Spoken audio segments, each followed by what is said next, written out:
르노 그랑콜레오스 가솔린 모델입니다. 전면부 그릴에 독특한 패턴들, 그리고 가운데에 노장조 엠블럼이 선명하고요. 복잡한 패턴들이 있는 것 같지만 디자인이 전체적으로 고급스럽고 심플하게 구성이 되어 있어서 오랫동안 두고 보더라도 어색한 느낌이나 과한 느낌은 찾아보기가 어렵습니다.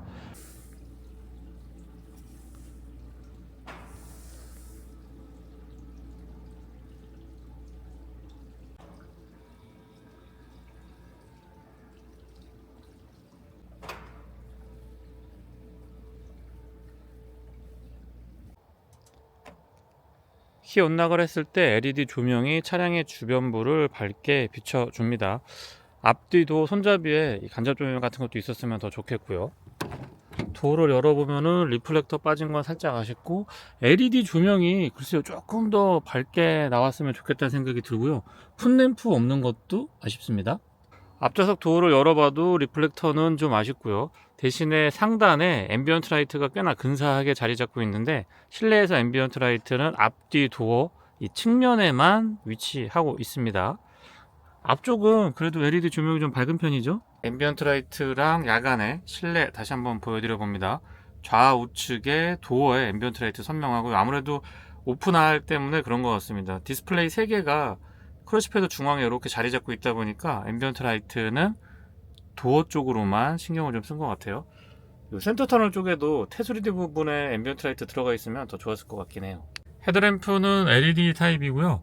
프로젝션 방식이라서 앞으로 쭉 뻗어나가는 느낌이 좋습니다. 상하향의 변동폭은 큰 편이기는 한데, 상향으로 전환을 했을 때의 광원의 폭이 살짝 줄어드는 그런 방식이라서 그거는 조금 아쉽기는 했고요.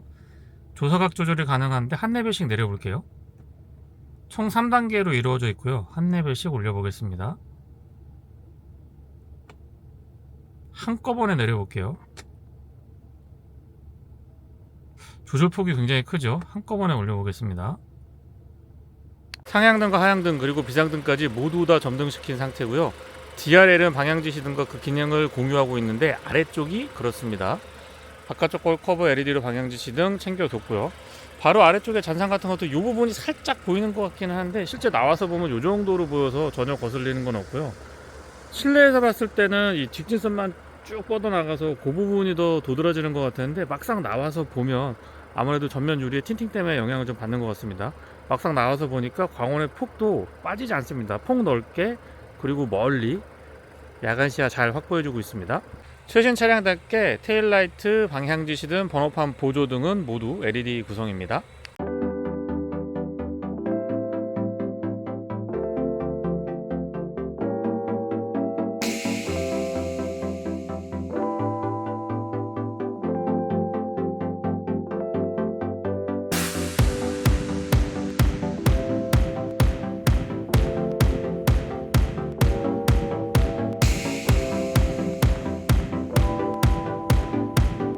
전면부에서 느껴지는 차량의 크기보다는 측면으로 왔을 때 조금 더 차량의 크기가 더 실감되는 느낌이 있고요. 국내 소비자분들한테 굉장히 익숙한 구조를 갖추고 있습니다. 과하지도 모자라지도 않으면서 글쎄 오랜 시간 두고 보더라도 쉽게 질리지 않는 그런 디자인을 하고 있죠. 측면부에 간단한 라인 같은 것들도 과하지 않아서 좋은 것 같고요. 휠은 20인치 사양이 적용이 되어 있습니다. 타이어 사이즈는 245, 45, 22 적용이 되고요. 휠 디자인은 에스프리 모델이 있기는 한데, 저는 이 디자인도 나쁘지 않은 것 같습니다. 휠 아치 부분에 이 블랙 유광으로 몰딩이 들어가 있는데요. 저런 부분들은 SUV의 특성이라고 생각을 하고요. 도어 하단부에 사이드 스커트는 별도의 기교를 부리기보다는 전체적인 차량의 디자인의 포인트로서만 역할을 해주고 있습니다. 굵직하게 블랙 하이그로시 포인트 좋고요. 여기에 만약에 크롬이 들어가 있었으면 되게 부담스러웠을 것 같기도 해요. 아웃사이드 미러는 전통적인 고정 방식을 채택해주고 있고요. 커버 부분에는 블랙 하이그로시 적용이 되어 있고, 역시 위쪽에 보이시는 루프렉도 블랙 하이그로시로 포인트를 주고 있습니다. C필러 쪽에 이렇게 살짝 꺾어지는 라인이 보이는데요. 이런 라인들도 좀 개성이 강하면서 각을 살려주면서 포인트는 주지만 전체적으로 과하지 않은 이 디자인을 볼 수가 있죠. 주유구 커버는 푸시 타입이고요. 안쪽의 캡은 많이 돌리지 않아도 되기 때문에 사용이 편리한 장점을 가지고 있습니다. 급격하게 꺾어지거나 어색한 느낌이 들지 않는 C필러 라인 마무리도 좋고요. 테일램프는 좌우가 길게 쭉 연결이 되어 있기 때문에 실제보다 조금 더 넓어 보이고 안정감 있는 느낌을 보여줍니다. 측면에서부터 그런 느낌들이 연결이 되는데요. 이 범퍼 하단부부터는 조금 복잡한 선과 면들이 만나는 걸 보실 수가 있는데, 디자인 요소로서는 나쁘지 않은 것 같습니다. 뭐 일부 오너분들은 세차할 때 조금 불편하다고 이야기하시는 분들도 계신데, 보기에는 일단 괜찮습니다. 디퓨저도 이 디테일한 패턴 같은 것들에 신경을 좀 많이 썼고요. 머플러는 운전석 뒤, 조수석 뒤에 듀얼 타입으로 나와 있습니다. 바닥을 향하고 있긴 하지만은요, 르노의 엠블럼 선명하고 클레오스 레터링도 깔끔하죠.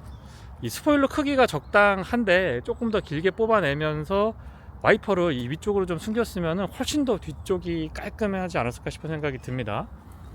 범퍼 상단에 여기 스위치가 있어서 살짝 누르면 전동 트렁크 텔게이트 작동이 되고요. 공간 여유 굉장히 좋습니다. 헤드룸 공간의 여유가 좋다 보니까 전체적으로 실내 공간에 있어서의 아쉬움은 없고요. 측면에 LED 조명도 좋은데 운전석 뒤쪽만 있어서 그런 부분들은 살짝 아쉬웠습니다. 12V 파워 아울렛 커버 꼼꼼하고요.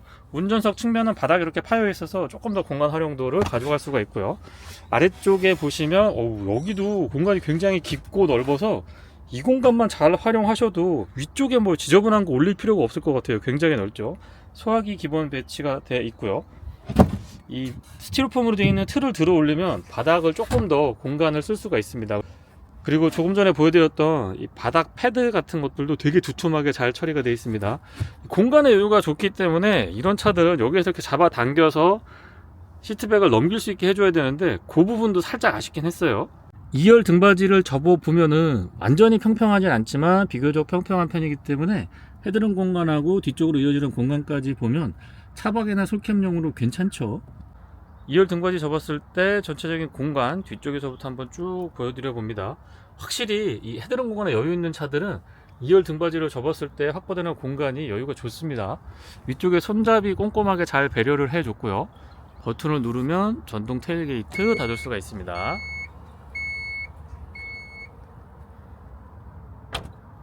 스마트 키는 르노의 로장조 엠블럼이 연상이 되고요. 대부분의 기능은 위쪽에 자리하고 있습니다. 그립도 나쁘지 않아요. 바깥쪽도 손잡이의 스마트 키락 원납 기능은 뒤쪽에는 없고요. 앞쪽에만 음각 처리가 되어 있습니다.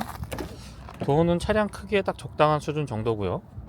문은 묵직한 느낌보다는 살짝 가벼운 느낌이 있는데 그렇게 불안하거나 어색한 느낌은 아닙니다. 실내는 지금 약간 짙은 브라운 계열의 컬러를 적용을 해줬는데 깔끔하고 좋고요. 이 정도까지인 것 같아요. 여기서 더 밝아지면은 유지하기가 조금 부담스럽거든요. 썬루프는 이 르노 그랑 콜레오스 시승할 때마다 말씀을 드리는데 빨리 좀 옵션으로 선택할 수 있었으면 좋겠습니다. 도어 디자인 깔끔하고요.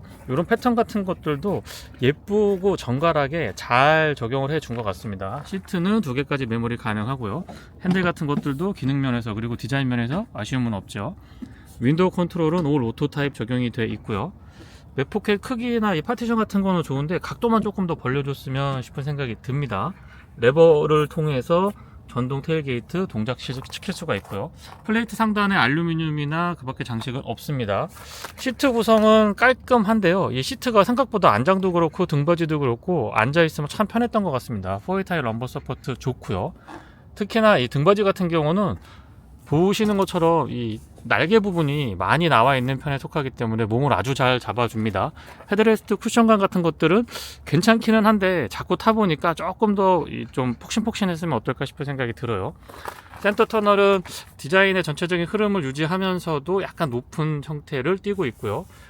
이쪽에 공간이 조금 있는데요. 여기에도 약간의 수납 그리고 USB A 타입 C 타입 단자랑 12V 파워 아울렛이 준비가 되어 있습니다. 다만 공간 자체가 조금 더 넓었으면 어떨까 싶어요. 페달은 일반형이 적용이 되어 있고 가속 페달 같은 경우는 약간 작아 보이는데 조작할 때 불편함은 없었습니다. 풋레스트는 적당했고요. 레버는 두 번 잡아당기면 본닛 오픈할 수가 있습니다. 틸팅 앤 텔레스코픽은 수동으로 조정할 수가 있고요. 조사각 조절도 미세 조정까지 가능합니다. 이 콕핏에 보시면 가죽 꾸밈을 이렇게 해놨는데 과하지 않아서 좋은 것 같아요. 생각보다 이런 재질 같은 것들도 괜찮고요. 이런데 블랙 하이그로시는 너무 좀 많이 있는 게 아닌가 싶은 생각도 듭니다. 그리고 이 프랑스 르노 계열 차량들이 스틱 타입 스위치에 여기 보시면 리셋 버튼이 측면에 이렇게 자리하고 있습니다. 스티어링 휠은 D컷이고요. 3스포크 타입인데 보면 볼수록 이 상단의 디자인이 참 마음에 들죠. 시동은 버튼 타입이고요. 직렬 4기통 2리터 가솔린 터보 엔진은 초기 시동 시에 2리터 4기통 가솔린 터보 엔진 치고는 이제 이 정도면은 부드러운 회전 질감이라고 말씀을 드릴 수 있을 것 같아요. HUD는 크기가 큼직해서 국내 소비자분들의 선호가 높은 옵션 중에 하나가 될 걸로 예상이 되고요. 클러스터를 비롯해서 3개의 디스플레이가 자리 잡고 있는데 12.3인치 3개죠. 이렇게 3개가 자리 잡고 있는데 이런 아이디어는 굉장히 좋습니다. 르노가 참 참신한 시도 잘해주고 있어서 이 부분은 다시 한번 칭찬해주고 싶습니다. 이쪽에서 보면 안 보이고 여기에서 이렇게 보면은 또 화면이 보이죠. 클러스터의 구성은 다양하게 가져갈 수가 있는데요. 이런 부분들도 소비자 선호도가 높을 걸로 예상이 됩니다. 특히 팀앱을 기반으로 하고 있는데 화면 전체를 다 이 클러스터로 보여줄 수가 있고요. 내비게이션 종료를 하게 되면 기본 화면 설정이 되는데 여기에서 조금 아쉬운 부분은 우측에 보시면 뭐 다양한 메뉴 같은 것들은 컨트롤이 가능합니다. 이런 것들은 이제 설정할 수가 있도록 구성을 잘 해놨는데 큰 틀에서 디자인이 바뀌질 않아요. 이런 부분들은 추후에 뭐 실린더 타입으로 설정을 한다든가 좌우측을 좀 비주얼적으로 시각적으로 변화가 있었으면 좋겠습니다. 드라이브 모드 변경을 하더라도 이렇게 제일 우측에 보시면 지금 모드가 어디에 있는지 표시만 되지 비주얼로 뭐가 이렇게 많이 달라지는 그런 부분들은 없어서 그 부분은 살짝 아쉽게 느껴졌습니다. 에어백 부분 소재랑 디자인 너무 좋고요. 좌측에는 어댑티브 크루즈 컨트롤에 관련된 기능들, 우측에는 조금 전에 보여드렸던 클러스 안쪽에 있는 세부 메뉴들 변경할 수 있는 메뉴 깔끔하게 잘 구성이 되어 있습니다. 스틱 타입 스위치들도 꼼꼼하게 잘 만들어 놨고요. 조작감도 나쁘지 않은 것 같아요. 이렇게 만져보면 조작감 같은 것들이 꽤나 괜찮습니다. 메인 디스플레이는 12.32인치인데요. 이 스와프 해가지고 뭐 볼륨 컨트롤을 손가락 2개로 한다든가 3개를 했을 때는 2개를 여기서 이렇게 하면은 지금 온도 조절이 가능하고요. 3개로 하면은 밝기 조절 지금처럼 하실 수가 있고 끝쪽에서 이렇게 당겼다 올렸다 하면은 볼륨 컨트롤도 가능하고 조수석 쪽에 있는 화면을 이쪽으로 이렇게 넘길 수도 있습니다. 이렇게 넘길 수도 있어서 하여튼 다양한 인터페이스를 갖추고 여러 가지 컨텐츠들을 활용할 수 있게 해놓은 점들은 참 좋고요. 후진했을 때 카메라가 이 앞에도 그렇고 뒤에도 그렇고 주차 센서로 어느 정도 거리가 있는지 지금 센치 단위로 보여주고 있습니다. 이런 부분들 아이디어 좋고요. 어라운드 뷰 기본 적용이 되어 있고 가이드라인도 유연하게 잘 반응을 해줍니다. 뒤쪽에 차가 지나가면 경고도 해주고 있죠. 세부 메뉴 구성을 선택을 해서 조금 다양하게 가져갈 수가 있는데요. 이런 부분들도 괜찮고요. 사실 기본 맵이 T맵이 적용이 되어 있다 보니까 여기에서 안드로이드 오토나 애플 카플레이 연동해서 연동한 상태로 맵을 보는 일은 그렇게 빈도수가 높지 않았습니다. 그래서 여기에서 보시는 것처럼 기본 맵이 T맵이 들어가 있죠. 사운드 시스템은 보스인데요. 한번 들어볼게요.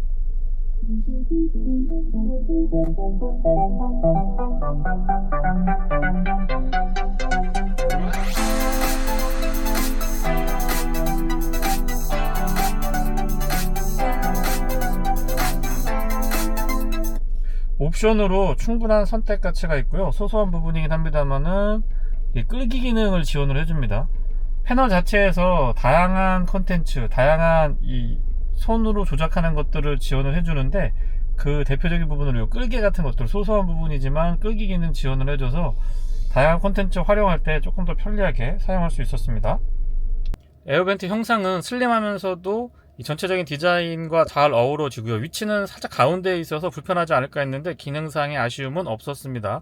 물리키들 쭉 자리 잡고 있는데요. 시동 버튼하고 비상등 스위치가 나란히 위치하고 있는데 이것도 호불호가 조금 나뉘긴 합니다. 혼선이 있을 수 있다 뭐 이런 이야기들도 있는데 저는 사용해봤을 때 그렇지는 않았습니다. 그리고 비상등 스위치가 운전자 입장에서 가까이 있기 때문에 사용하기 편리했고요. 공조장치에 관련된 물리키들 꼼꼼하게 잘 자리하고 있습니다. 스마트폰 무선 충전은 NFC 포함하고 있고요.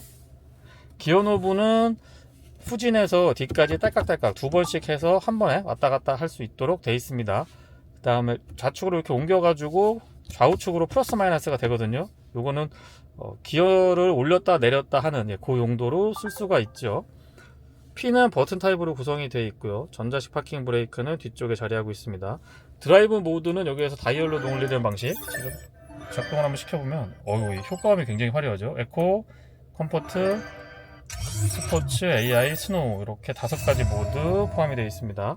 컵홀더는 커버링 깔끔하게 가능하고요. 2개 마련되어 있습니다. 암레스트는 디자인 깔끔하고 안쪽에 공간도 이 정도면 좋습니다만 LED 조명은 좀 아쉽긴 했습니다.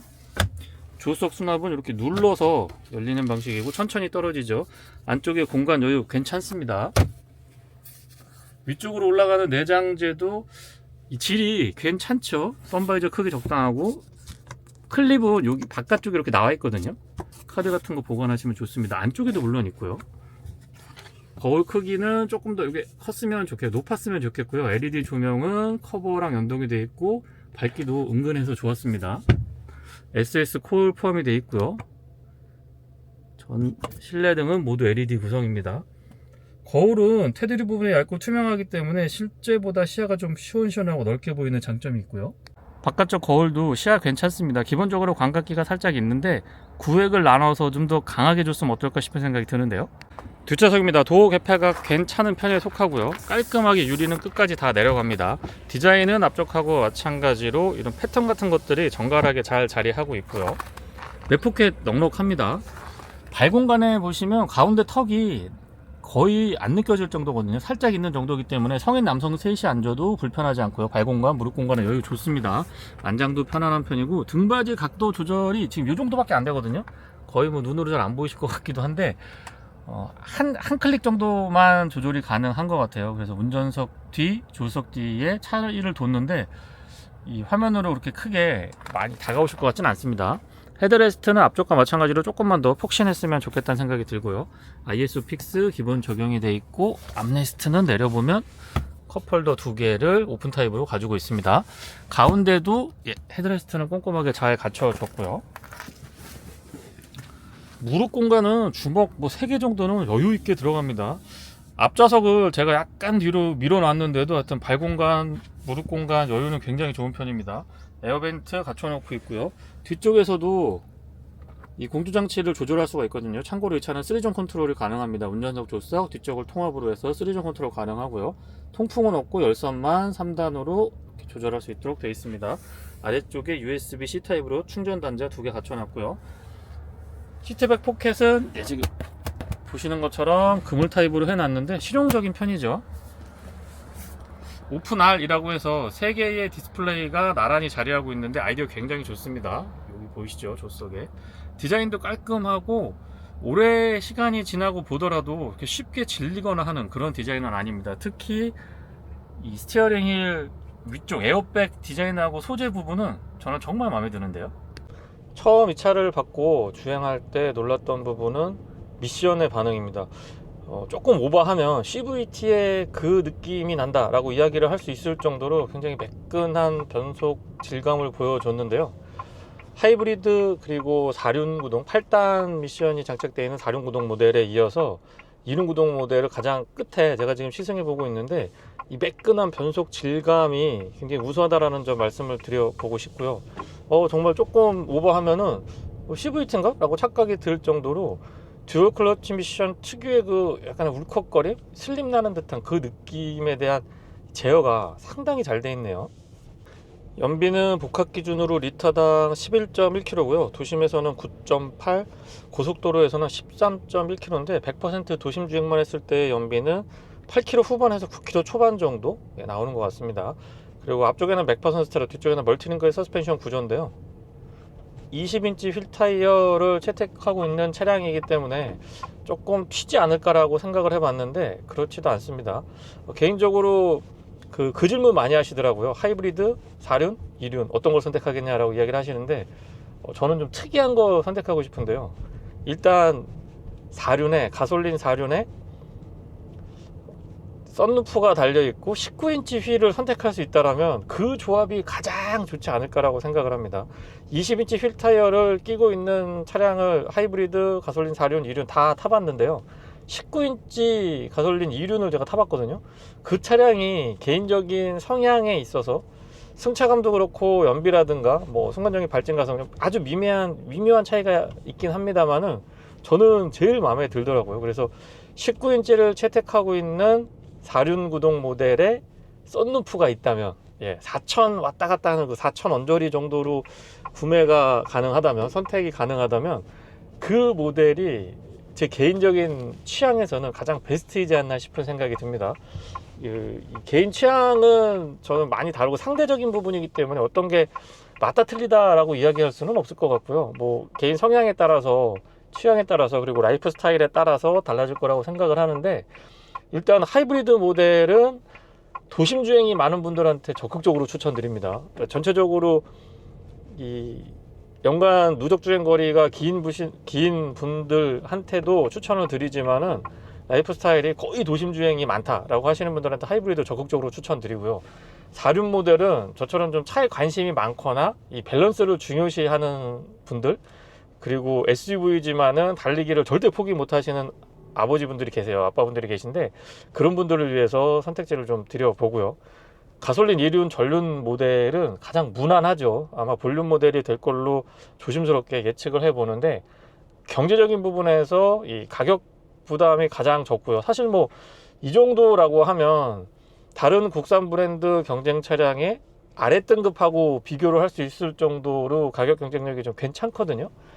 그래서 이 경제적인 부분에 압박이 좀 있으신 분들한테 추천드리고 싶은 모델은 제가 지금 시승하고 있는 2륜 베이스 모델.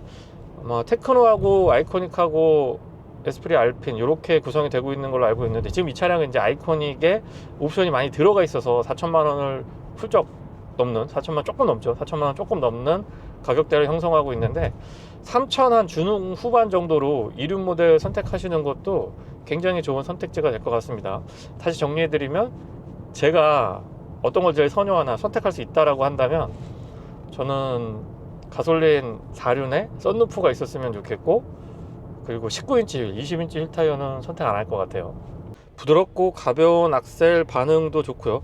이 조작을 했을 때의 반응도 부드럽고 가벼워서 편안한 느낌, 익숙한 느낌이 들지만, 이 차의 출력을 보면 211마력의 토크가 33.2kg/m 정도 되거든요. 그 정도면 어디 가서 힘이 빠지는 차량이 아니기 때문에 가벼운 조작으로도 충분한 토크감 같은 것들, 힘을 발휘할 수 있고 힘을 느낄 수 있기 때문에 뭐 도심 주행뿐만 아니고 다양한 주행 조건에서 만족도 괜찮을 걸로 보여집니다. 조금 아쉬운 점은 이 기능 부분에서 열선 시트 작동하는 부분인데요. 예를 들면 공조로 들어가서요, 좌석, 공조에서 좌석으로 들어가야지 열선 스티어링 휠, 열선 시트를 선택할 수가 있습니다. 물론 이제 열선하고 통풍이 다 들어가 있는 거는 참 좋은데, 이 조작할 때 인터페이스 측면에서는 저는 개인적으로 선호하는 구성은 아니에요. 물론 이제 음성 명령을 통해서 조절할 수가 있거든요. 하지만 음성 명령을 통해서 조절을 할 수가 있거든요. 예를 들면은 아리아 열선 시트 운전석 한 단계만 낮춰줘. 운전석 시트 열선 온도를 1단계 내릴게요. 네, 이렇게 한 단계씩 올리고 내리고 하는 미세 조정까지도 다 음성 명령을 통해서 자연어 인식률이 굉장히 좋거든요. 그래서 이렇게 사용하면 편하기는 한데, 모르겠습니다. 저는 아직까지 옛날 사람이라서 그런지 모르겠습니다만, 이 푸시 타입 화면으로 들어가서 메뉴 2번, 3번 들어가면 벌써 약간 거부감 있거든요. 그냥 바로 성격도 급하고 그래서 팍팍 눌러줘야 되는데, 그런 부분들은 개인적으로 시승을 하면서 조금 불편했습니다. 지금도 도심 주행에서 이렇게 쓱 가속을 해보면 되게 부드러워요. 이 7단 듀얼 클러치 미션의 셋업을 보면 부드럽고 편안한 회전 질감은 마치 CVT의 그것을 연상케 하는데요. 가만히 보면 또 빠릿빠릿하게 시프트 업다운이 이루어지거든요. 그거는 또 효율 측면에서 유리한 굉장히 장점으로 손꼽히고 있는 듀얼 클러치 미션 특유의 이 구조적인 특성들을 잘 담아줬습니다. 그래서 여러 가지의 장점들만 모아서 세팅을 아주 잘 해줬기 때문에 국내 소비자분들의 선호도가 높을 걸로 예상을 좀 해봅니다. 그리고 과속 방지턱 조금 높은데 넘어가도 되게 매끈해요. 기본적으로 셰시가 좋다 보니까 어떤 이 뒤틀림 감성이라고 하는 부분에서도 좀 든든한 맛이 있고요. 거기에 서스펜션도 좀 굵직굵직하고 이 부싱 같은 것들도 신경을 많이 쓴 차량이다 보니까 노면이 좋지 않은 곳에서의 이 반응이 안정감이 좋고 부드럽고 편안한 그런 승차감을 잘 유지해 줍니다. 고속도로에서의 안정감이나 약간은 스포티한 SUV의 느낌도 유효한데요. 전륜구동 차량이다 보니까 아무래도 스티어 성향은 전륜구동 특유의 그 느낌이 남아있기는 합니다. 그런데 한계치가 요즘 나온 차량들 뭐 다 비슷하긴 합니다만은 한계치가 좀 높다라는 점은 인정해주고 칭찬을 아끼지 않고 싶은데요. 어쨌든 전륜구동 차량의 스티어 성향은 그대로 담고 있기 때문에 어떤 조건에서는 운전자의 주의가 필요한 것은 분명한 사실입니다. 간혹 어떤 분들이 좀 예민하신 분들은 야, 눈도 오고 날도 춥고 지금 막 주변에 얼어 있고 아니면 도로에 노면에 염화칼슘 같은 거 뿌려 있고 그런데 무슨 스티어를 논하고 뭐 코너링이 어쩌고 말이 되냐 막 이렇게 얘기하시는 분들이 계신데, 이 제가 촬영하는 날에 지금 이 기상 상태하고 그리고 주행할 때의 조건하고 조금 다릅니다. 짧게는 뭐 2, 3일에서 길게는 일주일 그 이상도 시승하는 경우가 일반적인데요. 많이 타보고 나서 이걸 다 공개할 수는 없거든요, 사실. 그래서 충분한 테스트를 해보고 언급을 드린다는 점을 조금 이해해 주셨으면 좋겠습니다. 터널 안에 주행을 하고 있는데요. 이 차는 보스 사운드를 옵션으로 추가를 하면서 액티브 노이즈 캔슬링도 포함이 되어 있죠. 그래서 제 귀에는 풍조름이나 공명 같은 것들이 거의 느껴지지 않을 정도로, 거슬리지 않을 정도로 정숙한 편이고요. 타이어가 20인치인데 20인치 휠 타이어 선택을 하게 되면은 저소음 타이어가 기본으로 들어가는 걸로 제가 알고 있습니다. 옵션 구성에서. 그래서 그런 구성을 볼 때 노면에서 올라오는 타이어 마찰음 같은 경우도 휠 타이어 스펙을 감안했을 때는 이 정도면은 제어가 굉장히 잘 돼 있다라고 말씀을 좀 드려보고 싶고요. 아스팔트 포장이 아닌 시멘트 포장의 도로를 지금 터널 안에서 100km 이상으로 달려보고 있는데, 이 정도 주행을 하더라도 공명음이나 풍조름 같은 것들 크게 거슬리지는 않습니다. 많은 분들이 이야기하는 르노 그랑콜레오스의 장점 중에 하나가 실내에서의 이 정숙성이 되겠죠. 그리고 시속 100km는 수동 7단으로 제가 고정을 한번 해볼게요. 고정을 해보면 정확하게 1700 rpm에서 구현이 되는데요. 비교적 낮은 rpm에서 기준 속도로 구현을 해주고 있기 때문에 소음 진동이나 연비 측면에서 조금은 유리하게 가져갈 수가 있습니다. 고속도로 공인연비는 13.1km로 제가 기억을 하고 있는데요. 그냥 일반 모드에서 제 운전 스타일로 80에서 100 정도 고속도로 주행을 했을 때는 15km대 초반에서 16km도 넘어가는 경우가 간혹 있긴 했거든요. 근데 통상적으로 보면 연비 그렇게 신경을 안 쓰고 타더라도 14km대 중반에서 15km대 초반 정도는 어렵지 않게 유지할 수가 있었습니다. 어댑티브 크루즈 컨트롤을 사용하려면 이 수동 기어에서는 작동이 안 되고요. 오토 D로 드라이브로 놓은 다음에 설정을 해줘야 됩니다. 앞차와의 거리 조절은 총 3단계로 이루어져 있는데 단계마다의 간격 유지 정확한 편에 속하고요. 이 차선 보조에 관련된 기능도 좌측이나 우측으로 많이 쏠리지 않고 가운데를 유지하는 안정감이 괜찮았습니다. 그리고 가속과 감속도 어색하지 않았는데, 개인적인 느낌은 제 운전 스타일을 비추어 봤을 때 가속보다는 감속 부분이 조금 더 자연스럽지 않았나 싶어요. 드라이브 모드는 에코, 컴포트, 스포츠, AI, 스노우 이렇게 5가지가 있는데요.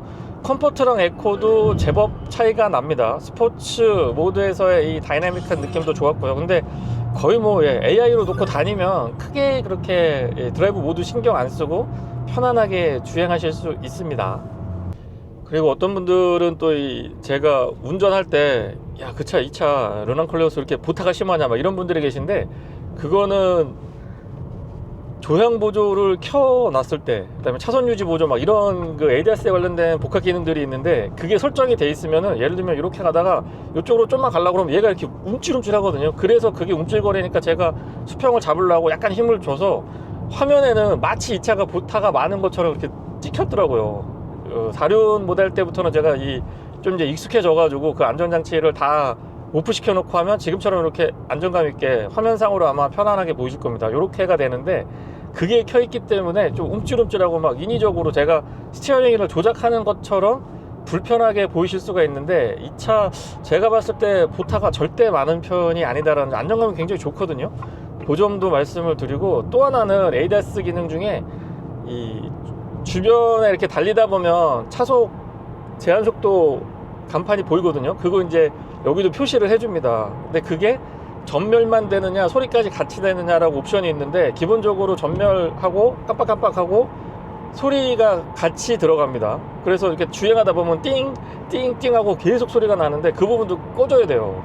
근데 이 부분을 제가 왜 설명을 드리냐면, 물론 이제 오너분들이 많이 이제 계시기 때문에 혹시 제가 잘못하면은 정정을 해주셨으면 좋겠는데, 시동을 껐다 키면 리셋이 돼버려요. 그래서 다시 ADAS 다 켜지고요.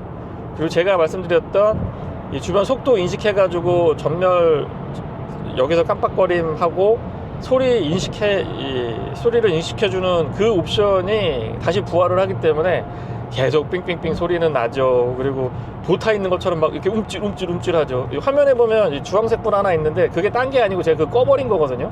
그게 이 개입을 하게 되면은, 글쎄요, 저는 ADAS 기능이 좋기는 한데 너무 복합적으로 적극적으로 세팅이 돼 있다 보니까 어떻게 보면 운전할 때 조금 불편할 수도 있겠다는 생각이 들었습니다. 브레이크의 반응은 반복해서 풀브레이킹 같은 거 했을 때에도 자세의 그 제어라든가 안정감이 좋은 편에 속했고, 초반부터 담력이 꾸준하게 꾹꾹 꽉 잡아주는, 꾹 눌러주는 그런 느낌이 들어서 안정감이 좋았고요. 뭐 더하지도 모자라지도 않고 요 정도면은 좀 든든한 편에 속한다고 얘기를 해볼 수도 있어요.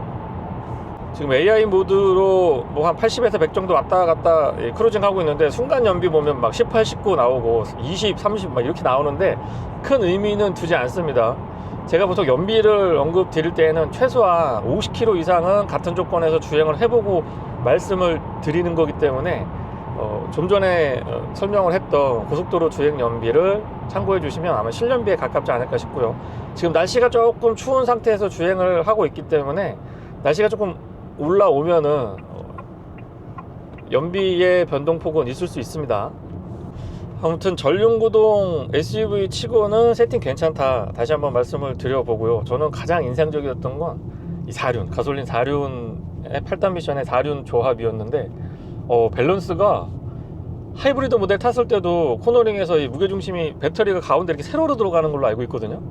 그런 데서 어떤 배치에서 오는 안정감, 무게 배분이라든가 이런 부분에서 정말 인상적이었는데, 4륜은 또 다른 느낌을 받을 수가 있었거든요. 미션의 반응도 되게 제 스타일에 맞았고요.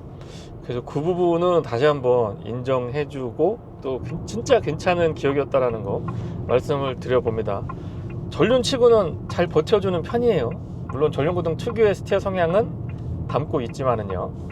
시야도 괜찮은 편인데요. 바깥쪽의 A필러 이 크기, 두께에 비해서는 실내에서 내장이 조금 더 상대적으로 두껍게 느껴져서 처음에 탔을 때는 이 부분이 약간 가리나? 좀 약간 답답한데? 이런 느낌이 살짝 있었는데 또 금방 적응이 되고요. 안쪽에 내장 재질이 좋다 보니까 이런 부분들도 빨리 적응하는데 한번 거들고 있지 않나 싶은 생각이 듭니다.